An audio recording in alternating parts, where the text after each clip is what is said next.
El sonido de la bofetada duró menos de un segundo, pero el silencio que vino después duró 11 segundos completos. Lo sé porque conté cada uno mientras la mejilla me ardía y 17 miembros de mi familia me miraban sin moverse. Mi hermana Valentina tenía los ojos encendidos, la mano todavía en el aire, y una sonrisa que conocía muy bien, la misma que había usado durante años para decirme sin palabras que yo era menos que ella. Y entonces mi madre habló. No para preguntarme si estaba bien. No para pedirle a Valentina que se calmara. Solo dijo, Sofía, pide perdón o lárgate de esta casa ahora mismo. Mi padre ni siquiera giró la cabeza. Simplemente fue hacia la puerta de entrada, la abrió, y esperó. Me llamo Sofía Herrera. Tengo 31 años, vivo en la ciudad de Monterrey desde hace 4, y hasta esa noche de noviembre creía que la familia era el único lugar donde nadie te abandonaba de verdad. Esa cena de acción de gracias me enseñó que estaba equivocada. Y lo que pasó los 3 meses siguientes le enseñó a mi familia una lección que ninguno de ellos va a olvidar mientras viva. Antes de que te cuente el resto, dime en los comentarios desde dónde estás viendo esto. Dale like y suscríbete si alguna vez tuviste que enseñarle a alguien una lección que no pediste dar pero que se ganaron completamente. Crecí en una casa de clase media en Guadalajara, la segunda de 3 hijos. Mi hermano mayor, Rodrigo, era el responsable. Yo era la del medio, invisible por definición. Y Valentina, 4 años menor que yo, era la favorita desde el día en que nació.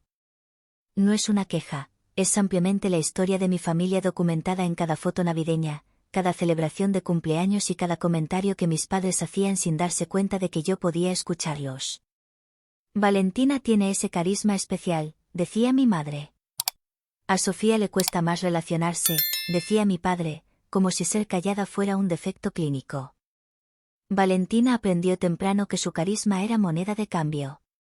A los 28 años se había casado con Ernesto Fuentes, dueño de una cadena de tiendas de electrónica en el norte del país, y desde entonces actuaba como si ese matrimonio le hubiera dado no solo dinero sino también la autoridad moral para opinar sobre la vida de todos los demás.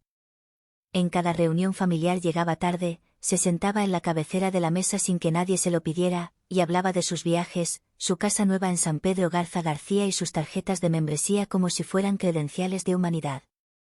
Y nadie, absolutamente nadie, le decía nada.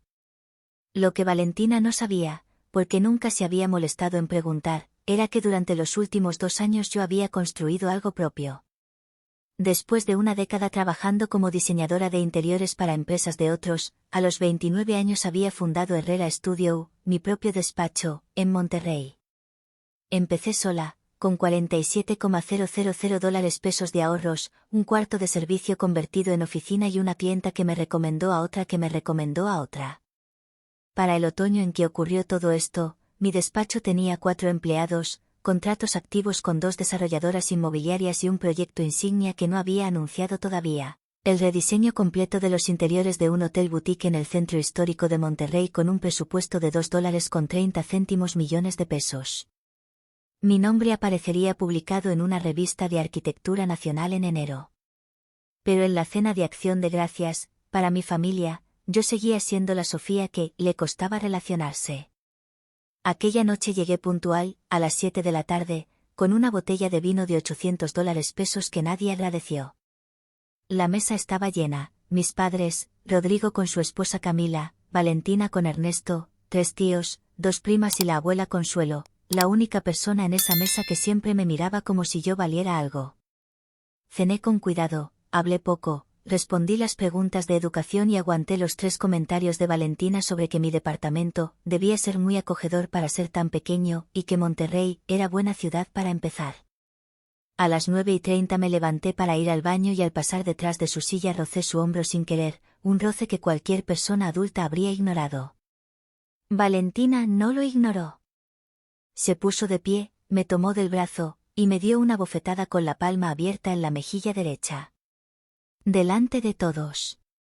¿Eres ciega o simplemente estúpida?, gritó, y su voz cortó el aire del comedor como una alarma. El vino derramado en el mantel blanco de mi madre se extendía como una mancha de tinta. Nadie se movió. Nadie habló. Y entonces mi madre, con esa voz suya que no sube de volumen pero que enfría el cuarto, dijo: Sofía, pide perdón a tu hermana o lárgate. No lloré. No grité. No le pedí explicaciones a nadie porque en ese momento entendí que no había nada que explicar, solo algo que entender de una vez por todas. Fui al perchero, tomé mi abrigo, recogí mi bolsa y caminé hacia la puerta que mi padre ya sostenía abierta. Lo miré a los ojos exactamente un segundo antes de salir. Él no me devolvió la mirada. Afuera hacía frío y el aire olía a lluvia reciente. Cerré la puerta detrás de mí sin hacer ruido. La mañana siguiente me desperté en mi departamento del piso 9 en Monterrey, a 900 kilómetros de distancia, con 3 llamadas perdidas de mi madre, un mensaje de Rodrigo que decía solo «oye» y ninguna comunicación de Valentina. Le respondí a Rodrigo con una sola línea: «Estoy bien. No llames por ahora». Puse el teléfono boca abajo, me preparé un café, me senté frente al ventanal con vista al cerro y tomé la primera decisión de toda la cadena: no iba a reaccionar desde el enojo. Iba a actuar desde la claridad. Mi aliada en todo esto fue Andrea, mi socia de facto y amiga desde la universidad. Delgada, directa, con el sentido del humor de alguien que ha sobrevivido demasiadas juntas corporativas, Andrea llegó a mi departamento esa tarde con tamales de una señora que conocía en el Mercado Juárez y con una opinión que no me pidió autorización para dar. «Sofía», dijo mientras desenvolvía el papel de estraza, «tu familia lleva años portándose fatal contigo. La pregunta no es qué vas a hacer ahora. La pregunta es por qué no lo hiciste antes». Tenía razón, y ambas lo sabíamos. Me reí, fue una risa pequeña y amarga, del tipo que sabe a verdad, y le dije que esta vez iba a ser diferente. La primera etapa llegó sola, sin que yo moviera un dedo, 3 semanas después de la cena. Mi proyecto del Hotel Boutique, el Hotel Arcos, sobre la calle Morelos, fue confirmado con firma de contrato y anticipo depositado. El despacho de arquitectura que coordinaba el proyecto nos mandó un comunicado oficial para sus redes: Herrera Studio, bajo la dirección de la diseñadora Sofía Herrera, se suma al equipo creativo del Hotel Arcos. La publicación tuvo 4,200 interacciones en Instagram en 48 horas. Una de las personas que le dio «me gusta» fue Ernesto Fuentes, el marido de Valentina, que evidentemente no relacionó el apellido con su cuñada invisible. Eso me dio una idea. No hice nada inmediato. Esperé. En diciembre recibí la llamada que esperaba. La revista Arquine me confirmó que mi perfil sería publicado en la edición de enero con fotografías del estudio y del proyecto del hotel. 4 páginas. Una entrevista. Mi fotografía en la portadilla de la sección. Le pedí al editor que no publicara nada en redes antes de la fecha de lanzamiento. Quería que llegara sin aviso. La segunda etapa se estaba preparando sola.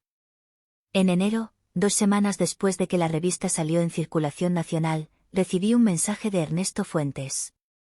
No de Valentina. De Ernesto.